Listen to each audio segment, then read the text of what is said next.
যেদিন থেকে ধানমন্ডির ইয়ামচাটা বন্ধ হয়ে গিয়েছিল তখন থেকেই ইয়ামচার খাবারের জন্য এত বেশি ক্রেভিং হচ্ছিল, কিন্তু কিছুই করার ছিল না। অ্যান্ড ফাইনালি ধানমন্ডির ইয়ামচা ওপেন হয়েছে, সো দেরি না করে চলে গিয়েছিলাম।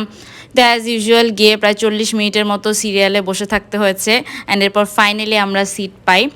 তো নিয়েছিলাম ওদের ওয়ান্টেন উইথ চিলি অয়েলটা। এটা আমি আগে ট্রাই করিনি, এটা আমি ফার্স্ট টাইম ট্রাই করলাম। অ্যান্ড এটা এত বেশি মজা, ভিতরের স্টাফিংটা অনেক বেশি ছিল। আর তোমরা যারা খেয়েছো তারা তো জানো, এটা নিয়ে বলার কিছুই নাই। কিন্তু আমি ইয়ামচার যে আইটেমটার জন্য সবচেয়ে বেশি ক্রেভ করতেছিলাম সেটা হচ্ছে ওদের চিকেন নানবান। কারণ আমি যত জায়গায় চিকেন নানবান খেয়েছি, ইয়ামচাকে বিট করা ইম্পসিবল। অ্যান্ড ফাইনালি আমার বহু আকাঙ্ক্ষিত ফুড চলে এসছে। অ্যান্ড এটার সাথে নিয়েছিলাম ওদের এগ ফ্রাইড রাইসটা। এটার সাথে চিকেনটা আমরা অ্যাড করে নিয়েছিলাম, কারণ ওদের ওয়াইসিটি স্পেশাল ফ্রাইড রাইসটা নাকি অনেক বেশি স্পাইসি, আর আমি স্পাইসি ফুড তেমন একটা খেতে পারি না। ওদের ফ্রাইড রাইসটা এত বেশি মজা, অ্যান্ড চিকেন অ্যাড করায় চিকেনের পরিমাণ অনেক বেশি ছিল। আর এটার সাথে তো চিকেন নানবানটা মিক্স করে খেতে মানে একেবারে হেভেনলি টেস্ট।